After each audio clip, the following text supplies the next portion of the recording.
नमस्ते एवरीवन। पिछले एपिसोड्स में जहां से हमने स्पिरिचुअल हेल्थ की बात शुरू की है, बहुत ही नई बातें पता चली हैं कि स्पिरिचुअल हेल्थ की क्या ज़रूरत है। हम अक्सर अपनी फिजिकल और मेंटल हेल्थ, इमोशनल हेल्थ के बारे में सोचते हैं, स्पिरिचुअल हेल्थ के बारे में जानने की कोशिश भी नहीं करते क्योंकि वो हमें दिखाई नहीं देती है। कुछ चीज़ें ऐसी भी हैं जो हमें दिखाई या महसूस नहीं हो रही हैं। तो पिछले एपिसोड्स में हमने बहुत खूबसूरती से और डिटेल में समझा है ईगो क्या है, सोल क्या है, हम क्यों आए हैं, सृष्टि कैसे काम कर रही है, हमारे आने का पर्पस क्या है, फिर लॉ ऑफ कर्मा कैसे एक्टिवेट हो जाता है। कर्मों की डिटेल्स जानते हुए हमें मालूम पड़ा कि साधना ही हमारी अल्टीमेट गोल है। साधना करने के मेथड्स भी हमने सीखे हैं।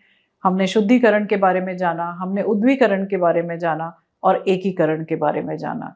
फिर ये भी जाना कि शुद्धिकरण करने के लिए क्या करना चाहिए, जो हमें पता चला कि हमें अपनी इच्छाओं को त्यागना है, हमें अपनी डिजायर से दूर होना है। इतना सारा ज्ञान हमें इन एपिसोड्स में मिला है। अब जैसा कि हमने पिछली बार भी कहा था कि फर्स्ट स्टेप कैसे लेंगे, तो मैं आज दोबारा से डॉक्टर महेश परीख से बात करना चाहती हूँ इस बारे में। आप लोगों के क्वेश्चंस भी आए हैं, लेकिन मैं उनसे ये जानना चाहती हूँ कि हम ऐसा क्या करें, अपने जीवन में ऐसा क्या करें कि हमें स्पिरिचुअल हेल्थ को इम्प्रूव करने के और तरीके मिल जाएं जो हमारे लिए सहज हों, जो हम अपने जीवन में उतार सकें। तो मैं स्वागत करती हूँ डॉक्टर महेश परीख का। सर, आप बताइए, आपने हमें इतना ज्ञान दिया, बहुत ओवरवेलमिंग भी था और ऐसे लग रहा है कि अभी तक जो जीवन जिया है उसको हमने ठीक से नहीं जिया। तो अब हम आगे क्या करें? फर्स्ट स्टेप तो आपने बताया कि शुद्धिकरण शुरू करना है, तो और कोई परिवर्तन अपने जीवन में या कोई और ऐसा हैक बताना चाहेंगे जो हमें मदद कर दे और हमारे दर्शकों की मदद करे कि हम इस रास्ते पर जल्दी जल्दी बढ़ सकें? हाँ, तो अब तक जो हमने बात की जी, वो कुछ समझ में अगर नहीं भी आई है तो ये एक सेंटेंस याद रख लो, तो उसका पूरा फल आपको मिलेगा। अच्छा, वो बताइए। वो गुरु चाबी क्या है? जीवन के अनिवार्य असुख को स्वीकारो। जीवन के अनिवार्य असुख को स्वीकार लो। अच्छा, तो जीवन के अनिवार्य, अनिवार्य मतलब इनएविटेबल, तो जो आना है जीवन में वो आएगा। असुख मतलब वो तो हमें कभी अच्छा नहीं लगता है। हम हमेशा कोशिश करते हैं हमें सुख की प्राप्ति हो। बच्चों के लिए भी सुख मांगते हैं, परिवार के लिए भी सुख मांगते हैं, स्वयं के लिए भी सुख मांगते हैं। तो हमें लगता है कि केवल सुख पाना ही जीवन का ध्येय है। और आप कह रहे हैं कि असुख को भी स्वीकार करो। क्यों? क्यों? क्योंकि वो अनिवार्य है। ये आपका स्वभाव है जी। जब परिस्थिति आपके स्वभाव के अनुसार है जी, तो आपको सुख की अनुभूति होती है जी। लेकिन हमेशा परिस्थिति ऐसी रहने वाली नहीं, वो बदलती रहेगी, कभी अनुकूल कभी प्रतिकूल। जी। तो जब प्रतिकूल परिस्थिति आएंगी तो असुख होगा।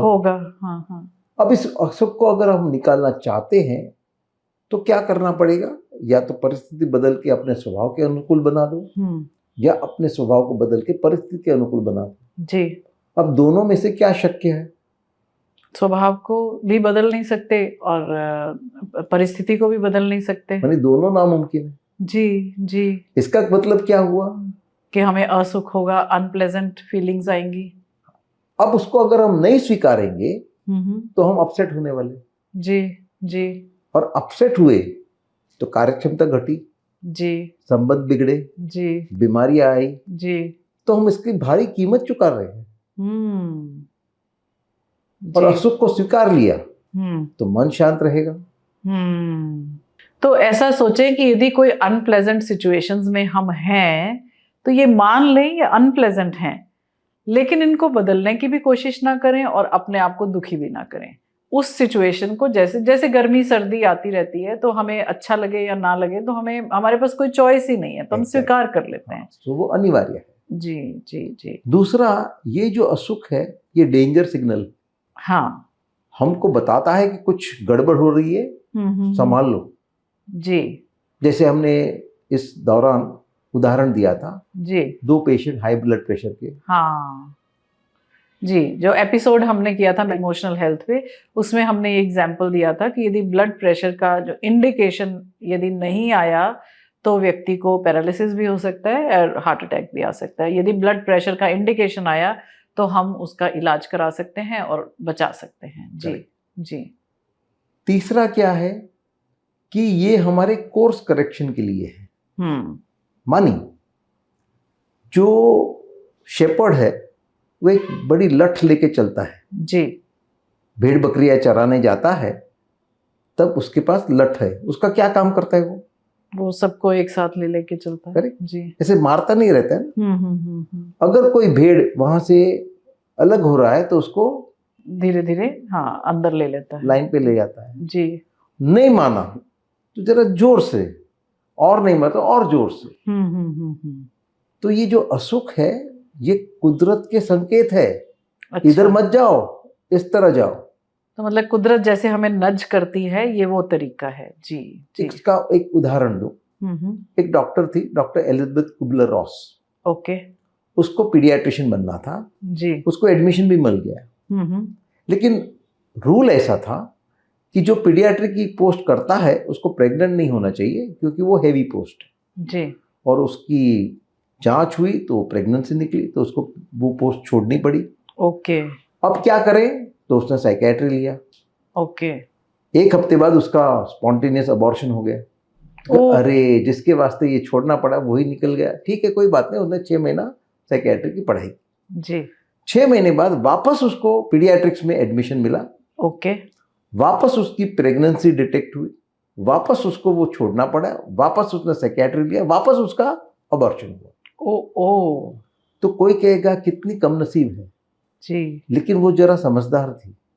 उसने कहा कुदरत मुझे कुछ कह रहा है कि मुझे पीडियाट्रिशियन नहीं बनना है, मुझे साइकेट्रिस्ट बनना है। जी जी। तो एक बार में नहीं समझ आई तो उनको दूसरी बात में उन्होंने नेचर को समझा और ये मैसेज स्वीकार किया कि मुझे मेरी इच्छा चाहे पेडिट्रिशियन बनने की है, लेकिन कुदरत चाहती है मैं साइकेट्रिस्ट बनूं। ओके। तो वो फिर बनी साइकेट्रिस्ट? हाँ बनी, और उसने बहुत अच्छा पायनियरिंग वर्क किया डेथ और डाइंग पे। अच्छा। 10-1 साल पहले गुजर गई। तो उन्होंने, उनका जो मकसद था, उनका जो रोल था इस जीवन में, शायद वो कुछ नया ढूंढ कर लाना उनके लिए था, और वो साइकेट्री के माध्यम से ही हो सकता था। तो कुदरत हमें जरूर अंदेशा भी देती है, धीरे से भी नज करती है, जोर से थपेड़ा भी मारती है। यदि हम सुने या ना सुने ये हम पर है। तो ये बहुत अच्छी बात है। तो यदि कोई कष्ट आए तो उसको ध्यान से सुने, कुदरत क्या कहना चाह रही है। जी। तीसरा है कि ये जो सुख और दुख है वो हमारे गाइड है। गाइड किसके वास्ते? कि जो माध्यम हमें चुनना है हमारे गोल के लिए, उसके वास्ते। अच्छा।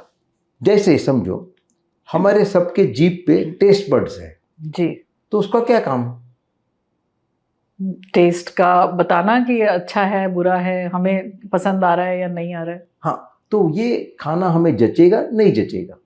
ओके। अगर आपके स्वभाव को वो अनुकूल नहीं है तो भाएगा नहीं, तो टेस्ट बड्स रिजेक्ट कर देंगे उसको। टेस्ट बड्स आपको भाएगा इंडिकेट करते हैं हाँ कि ये खाना तुम्हारे लिए सूटेबल नहीं जी। तो हम वो नहीं खाएंगे। जो हमारे देह प्रकृति को अनुकूल है वो हमें भाएगा, वो हम खा सकते हैं। जो हमने समझा था कफ पित्त और वात। हाँ, अब जैसे कफ प्रकृति को तीखा अच्छा लगेगा, मीठा अच्छा नहीं लगेगा। पित्त प्रकृति को रिवर्स है, उसको मीठा अच्छा लगेगा, तीखा अच्छा नहीं लगेगा जी। तो ये हमें गाइड कर रहा है कि तुमको कौन सा खाना खाना है जो तुम्हारी प्रकृति को सूट करे। जी जी जी। लेकिन फिर हम उसको मीठा पसंद है तो मीठा खाते ही रहे तो फिर नुकसान, तो फिर गलत है। जी जी जी। तो इसको गाइड के रूप में स्वीकारो, गोल मत बनाओ। ठीक है कि मुझे हमेशा सुखी चाहिए इसलिए मैं जो मुझे सुखदायक है उसमें मैं उलझा रहूं, उसी में मैं इंडल्ज करता रहूं, तो मुश्किल ही आने लगी। जी जी। ये न केवल हमारे मीन्स को जताता है, ये हमारे माध्यम को जताता है। तो माध्यम के भी प्रेम में हमें पड़ना नहीं चाहिए जी। जैसे समझो आपको यहां से दिल्ली जाना है और आप राजधानी में सफर कर रहे हैं, जी तो ये आपका माध्यम है। जी। मंजिल क्या है? दिल्ली। दिल्ली। जी। अब आपको राजधानी ट्रेन बहुत पसंद आ गई और उसी में रह गए। और उसी में बम्बई से दिल्ली, दिल्ली से बम्बई, बम्बई से दिल्ली, दिल्ली से बम्बई आते जाते रहे, तो क्या सही है? बिल्कुल नहीं। हाँ। ये आप अभी इंडल्ज कर रहे हो। जी जी जी। तो ठीक है। तो माध्यम को भी हमें माध्यम समझना है, उसको मंजिल नहीं बनाना। ठीक बात, ठीक बात। बहुत अच्छी बात कही आपने। और एक तीसरी बात है, जी। जब यहाँ से आप दिल्ली जाएंगे तो बीच में कई स्टेशन आएंगे। जी। बड़ौदा आएगा, मथुरा आएगा। अब आपको वो स्टेशन भा गया, आप उतर गए, तो मंजिल तक नहीं पहुंच पाएंगे। जी जी। तो हमको इन माइलस्टोन को मंजिल नहीं बनाना है, और ना उनमें मगन हो जाना है कि मथुरा के पेड़े पसंद आ गए तो उतर जाओ। जी जी जी। तो मंजिल छूट गई। जी। तो ये जो योग साधना है उसमें सिद्धियां आती हैं, उसमें अगर उलझ गए तो जो आत्मज्ञान की मंजिल है वो छूट जाएगी। ओके, तो ये जो प्लेजेंट और अनप्लेजेंट की बात कर रहे हैं, तो प्लेजेंटनेस में भी नहीं फंसना है और अनप्लेजेंटनेस को भी नहीं नकारना है। हाँ, एग्जैक्टली। क्योंकि प्लेजेंटनेस भी आई ना बीच में, चाहे वो सिद्धि आई या फिर कहीं कुछ अच्छे अट्रैक्टिव लोग मिले, मिठाई मिली, या फिर जो भी हमारी पसंद की चीजें हैं वो मिली, तो उनमें उलझना नहीं है। और अनप्लेजेंट सिचुएशन भी आए तो उसमें भी, उससे बचना भी नहीं है। जी। और एक उपयोग है हमारे स्वनियंत्रण के लिए, सेल्फ कंट्रोल के लिए। अच्छा। सेल्फ कंट्रोल हमने देखा था कि अपनी पसंद नापसंद को बाजू में रखो और आपके लिए जो उचित है सो करो। जी। तो अगर हम अपने स्वभाव को नियंत्रण में रखते हैं तो ये आपका स्वभाव है, उसके मुताबिक बर्ताव करते हो, सुखदायक है। उसके विपरीत करते हो, सेल्फ कंट्रोल करते हो, तो असुख होने वाला ही। जी। अगर आप ये सेल्फ कंट्रोल चाहते हो तो इस असुख को स्वीकारना पड़ेगा। जी। उसको नकारोगे तो वापस आप अपने मूल स्थान पे आ जाओगे। जी जी। तो सेल्फ कंट्रोल तभी मुमकिन है जब हम उस असुख को स्वीकार करते हैं। जी जी। तो ये भी एक बहुत अच्छा फायदा हो गया असुख का, मतलब we have to respect unpleasant feelings also. और क्या सुख है जी? और है कि हमारे जो कर्म है, हमारी गलतियां हैं, वो सुख और दुख के रूप में ही वापस आती है। अगर हमने पुण्य किए तो सुख के रूप में वापस आएगी, अब पाप किए तो दुख के रूप में वापस आएगी। अगर हम असुख को नकारते हैं तो क्या हो गया, वो पोस्टपोन हो जाएगा। वो भुगतना तो पड़ेगा ही पड़ेगा। हाँ, आज नहीं तो कल वो आने ही वाला है। जैसे अगर कोई व्यक्ति है जेल में बंद है जी, और आपको कहता है कि मुझे इसमें से भागने की मदद करो, तो क्या आप करेंगे? नहीं करेंगे, क्योंकि आपको मालूम नहीं उसके कुछ गुनाह किया है इसलिए वहां बंद है। उसको करना क्या है कि उसको झेलना है, सजा काटनी है और उससे सीखना है कि मैं अब ऐसा कुछ न करूं ताकि मुझे ऐसा भुगतना पड़े। हाँ, और यदि अच्छे से सीखेंगे तो शायद सजा थोड़ी कम भी हो जाए, हो सकता है। जी जी।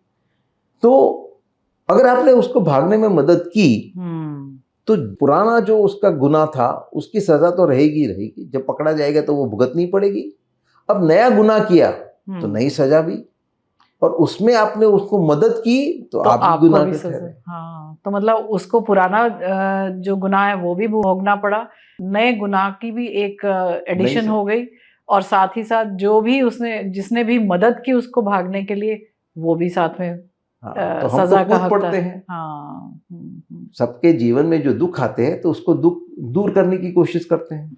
लेकिन ऐसा लगता है कि जब कोई किसी को मदद चाहिए, कोई तकलीफ में है, कोई सफर कर रहा है, हम वहां हैं, देख रहे हैं, हम उसकी मदद नहीं करते, तो ये सेल्फिश नहीं लगता? ऐसा नहीं लगता कि हम बहुत सेल्फिश बिहेव कर रहे हैं? ठीक है, अब देखिए 3 प्रकार के विद्यार्थी हैं जी। पहला विद्यार्थी क्लासरूम में बैठा है, टीचर की बात नहीं सुनता, बाकी जो सब विद्यार्थी है उसके साथ भी कोई उसका लेना देना नहीं है जी। अपने मोबाइल पे खेल रहा है, जी उसको भूख लगी तो किसी का भी टिफिन लेके उसमें से खा लेता है, जी उसको कोई पेज चाहिए तो किसी का भी नोटबुक लेके उसमें से पन्ना फाड़ लेता है, जी तो किसी पेन चाहिए तो किसी की भी पेन ले लेता है। जी ये पहला विद्यार्थी। दूसरा विद्यार्थी है वो बाकी जो सब विद्यार्थी है उनके साथ मिलता जुलता है, सब लोग साथ में आते हैं, साथ में जाते हैं, रिसेस में साथ में खाते हैं। कोई उसका टिफिन भूल गया तो अपने टिफिन से कुछ हिस्सा देता है। अच्छा किसी को पेज चाहिए तो वो अपने नोटबुक से फाड़ के दे देता है, जी किसी को पेन चाहिए तो अपनी पेन उसको दे देता है। जी ये दूसरा विद्यार्थी। तीसरा विद्यार्थी बाकी लोगों के साथ मिलता जुलता नहीं है, लेकिन टीचर जो क्या बोलता है वो सुन रहा है। अब जो पहला विद्यार्थी है वो स्वार्थी है, अच्छा दूसरों का भोग लेके अपनी इच्छा पूर्ति करता है। जी दूसरा विद्यार्थी वो परमार्थी है, दूसरों का भला देख रहा है। हाँ, खुद का भोग देके। हम्म। जो तीसरा है वो स्वलक्षी है। स्वलक्षी, अच्छा। अब परमार्थी के लिए तो स्वार्थी और स्वलक्षी दोनों एक तरीके जैसे दिखेंगे, हाँ क्योंकि दोनों अपना सोच रहे हैं। बाकी लोगों के साथ मिलते जुलते नहीं है, जी लेकिन उसमें आसमान जमीन का फर्क है। स्वार्थी अपनी इच्छा पूर्ति के लिए जीता है, परमार्थी दूसरों की इच्छा पूर्ति के लिए जीता है। जो स्वलक्षी है वो अपनी और दूसरों दोनों की इच्छा को नहीं देखता है, लेकिन उसको क्या करना है सो करता है, जो उसका पर्पस ऑफ लाइफ है। हाँ, उसको देख के हाँ, करता है। जी।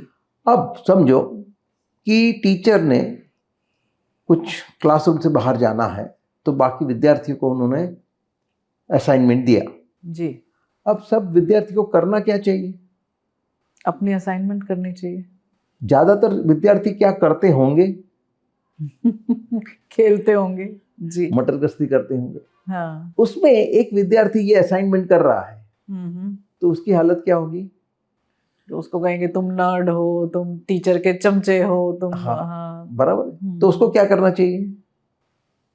उसको काम करते रहना चाहिए। जी। तो ये जो सब कमेंट आते हैं उसको नजरअंदाज करना चाहिए। जी जी। अब बाकी विद्यार्थियों को खेल खेलना है और एक खिलाड़ी की कमी है तो इसको कहता है चलो आ जाओ हमारे साथ खेलो, तो उसको क्या करना चाहिए? उसको नहीं सुननी चाहिए विद्यार्थियों की बात। तो वो लोग कहेंगे तुम स्वार्थी हो, हाँ, हमारी मजा मार रहे हो। तो वाकई ही वो स्वार्थी है? नहीं, स्वार्थी तो नहीं है। स्वार्थी नहीं। तो फर्क समझ में आया? जी। तो मुझे जो बात आपकी समझ आ रही है वो ये कि 3 तरह के लोग हैं।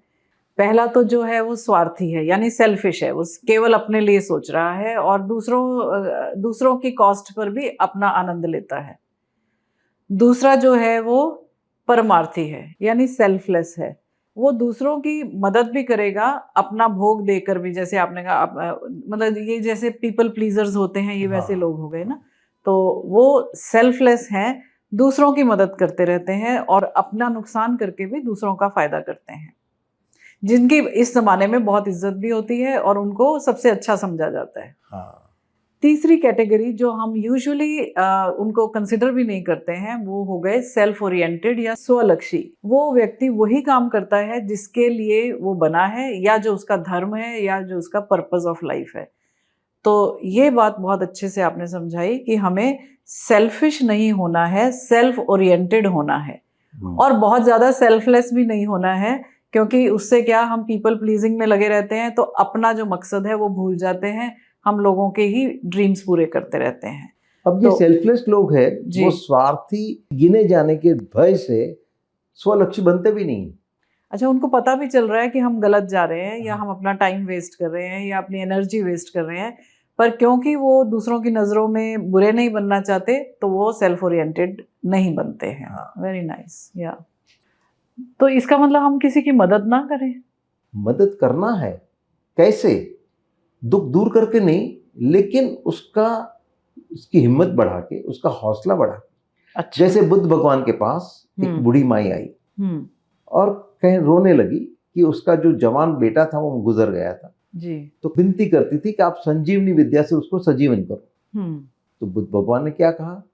एक मुट्ठी भर राई लेके आओ। तो कहा हाँ मेरे घर से अभी लेके आते हो। तो कहने तुम्हारे घर से नहीं, गांव में से और कोई भी घर के, तो सब मुझे पहचानते, कोई भी मुझे देगा। तो कि नहीं, कोई भी घर नहीं, उस घर से जहां मृत्यु नहीं हुई। और वो खाली हाथ वापस आई। बुद्ध भगवान ने क्या किया? उसको समझाया, ज्ञान दे दिया, ज्ञान दिया कि मृत्यु अनिवार्य है, उसको स्वीकारो। तो आप किसी की मदद करना चाहते हैं, आप उसका हौसला बढ़ा सकते हैं, उसका ज्ञान बढ़ा सकते हैं, या फिर यदि आप ऐसी पोजीशन पर हैं या आपका फर्ज है उसकी मदद करना, तो तब कर सकते हैं। अगर वो आपका फर्ज कौन तय करेगा? जैसे अगर समझो आप हॉस्टल में हैं और वार्डन ने आपके परम मित्र को सजा सुनाई है कि उसने कुछ गलती की, इसलिए आज रात का खाना नहीं देना जी, और वो आपका परम मित्र है, तो आप अपना खाना छुपा के उसको दे जाते हैं जी, तो क्या आपने सही किया? नहीं। लेकिन अगर वार्डन आपको कहे कि उसकी कोई ज्यादा गलती नहीं थी, ये तो सबको लेसन बिठाने के लिए मैंने उसको ये सजा दी, जो इतना खाना पहुंचाओ, अच्छा, तो सही किया? हाँ, फिर तो सही। ठीक। माने उसको मदद करना ये आपको तय नहीं करना है, वार्डन को पूछो, अंतरात्मा को पूछो, अगर वो कहता है तो जरूर करो। ओके, तो इसमें फिर वो जो हमारा फॉर्मूला था अनायास और प्रयास वाला कि आप वहां हैं उसकी मदद करने के लिए, तो आप मदद कर सकते हैं। और यदि वो तो नैमित्तिक कर्म हो गया। हाँ, तो वो नैमित्तिक कर्म हो गया। जी जी जी। जैसे अगर टीचर ने कोई विद्यार्थी को शिक्षा दी है, उसने होमवर्क नहीं किया है जी, तो क्लास से बाहर बिठा दिया है और आप कहेंगे चल चल मैं तुम्हें अंदर लेके जाता हूँ, तो ये गलत हो जाता है। या कोर्ट के बाहर खड़े रह के आप जो भी गुनहगार को न्यायाधीश सजा देता है उसको कहते हैं मैं तुम्हें मुक्त करता हूँ। हम ऐसा नहीं करते क्योंकि हमारी अथॉरिटी भी नहीं है और हमें करना भी नहीं तो है। अथॉरिटी न होते हुए भी हम सबको छुटकारा दिला रहे हैं, कोशिश कर रहे हैं छुटकारा दिलाने की। ये ठीक तो ये तो नए कर्म बंधन में पड़े। जी जी जी जी जी जी। और एक अहम बात है, ये जो असुख है वो हमें कुछ सिखाने आया है। जैसे हम जो नए सैनिक को भर्ती करते हैं उनको ऐसे ही नहीं भेजते हैं लड़ने के लिए, उसको ट्रेनिंग देते हैं जी। और ट्रेनिंग का एक अहम हिस्सा है running the obstacle course. Right. माने एक मैदान है, उसमें अड़खिलियां हैं, कहीं कीचड़ है, कहीं पत्थर पड़े हैं, कहीं कांटे हैं, पेड़ काट के पड़े हैं वहां, और रोज कैडेट को वहां से दौड़ना है। जी। क्यों? क्योंकि जब वो फ्रंट पे जाएगा तो यही माहौल है, उसको डामर वाले रास्ते मिलने वाले नहीं मार्च करने के लिए। अब उसमें से कोई कैडेट ये सब निकाल दे, ऑब्स्टिकल्स, कीचड़ भर दे, पत्थर को अलग कर दे, पेड़ को काट के अलग लेके जाए और मैदान सफाचट बना दे, तो उसको शाबाशी मिलेगी? नहीं, उसको डांटा जाएगा। तो मतलब ये जो ऑब्स्टिकल्स या कष्ट आया है जीवन में, वो आपको स्ट्रॉन्ग करने के लिए आया है, आपको ट्रेन करने के लिए आया है। जी। तो उससे हमें सीखना है, ट्रेन होना है। हम क्या करते हैं, उसको हटाना चाहते हैं, तो ट्रेनिंग कहाँ होगी? जैसे जब हम विघ्न दौड़ रहे हैं, भाग रहे हैं, हर्डल्स, तो हर्डल के ऊपर से कूद कूद के जाना है जी। लेकिन उस हर्डल को हम पकड़ के बाजू में कर दे, या उसके नीचे से निकल जाए या बगल से निकल जाए, तो सही किया? नहीं, तो डिस्क्वालीफाई हो गए। जी जी जी। तो फिर वापस go back to the starting line. तो नेचर जो कर रही है वो ठीक है, उसको स्वीकार करें, पसंद आए या ना पसंद आए। जी। कुदरत ने आपको ये स्वभाव दिया, तो उसका क्या जाता था ये माहौल देने में? उसने जानबूझ के ये दिया है जी, ताकि आप उससे सीखे। ओके। तो जब हम उस असुख को नहीं स्वीकारते हैं तो ये जो हमारा मौका था सीखने का, वो गंवा देते। ओके, सो अपॉर्चुनिटीज हैं ये, ऑब्स्टिकल्स नहीं हैं। तो ये जो हमने आज एक और बात नहीं सीखी है कि जो अनप्लेजेंटनेस है जीवन में, दुख है या असुख है, उससे हमें भागना नहीं है, उसको स्वीकार करना है, क्योंकि उसका भी एक बहुत ही इम्पॉर्टेंट मकसद है। हम कुदरत को या नेचर को ऐसे ना सोचें कि उसने गलती से हमें ये दुख दे दिया है। ये एक बहुत ही सोची समझी प्लानिंग के साथ आपके सामने दिया गया है। या तो आपके पुराने कर्म बंधनों को छोड़ा जा रहा है, या आपको ट्रेन किया जा रहा है, आपको मजबूत किया जा रहा है, या फिर आपको सेल्फ कंट्रोल के लिए तैयार किया जा रहा है। तो जो भी आपके जीवन में कष्ट आया है, मैं ये नहीं कहती आप उसको इनवाइट कीजिए आपको, लेकिन यदि मिला है, आपकी पसंदीदा चीज़ नहीं है, पसंदीदा व्यक्ति नहीं है आपके साथ, या पसंदीदा सर्कमस्टेंस आपको नहीं मिला है, परिस्थिति आपकी पसंदीदा नहीं है, तो उसमें आप ढूंढें कि आपके लिए क्या है। क्या वो आपके लिए ट्रेनिंग है? क्या वो आपके लिए कुदरत का एक रास्ता है आपको सफल बनाने के लिए, जो आपको नहीं दिखाई दे रहा है? तो इस तरीके से यदि आप अपने जीवन को जिएंगे तो आपको ज़रूर आगे बढ़ने में मदद मिलेगी। आप शांत रहेंगे, आप स्वस्थ रहेंगे, और आप अपने जीवन के ध्येय को बहुत जल्द पार कर पाएंगे। सर, आपका बहुत बहुत धन्यवाद। आपने बहुत सारा ज्ञान दिया, हमें समझ दी अपने सोशल और इमोशनल हेल्थ के बारे में, मेंटल हेल्थ के बारे में, और स्पिरिचुअल हेल्थ के बारे में। आप कुछ कंक्लूडिंग कमेंट देना चाहेंगे? मैं इतना चाहूँगा कि ये सिर्फ बातें न रहे जी, ये हम समझे और जीवन में उतारे जी, और उसका लाभ उठाए। जी, थैंक यू सो मच। तो ये बहुत बड़ी बात कही है सर ने कि केवल सुनने भर से इसका फायदा नहीं होगा। सुने, समझें और अपने जीवन में उतारें। एक एक स्टेप लेकर आगे बढ़ें, धीरे बढ़ें लेकिन सहजता से बढ़ें, कंसिस्टेंटली आगे बढ़ें। Thank you so much for listening. All the best.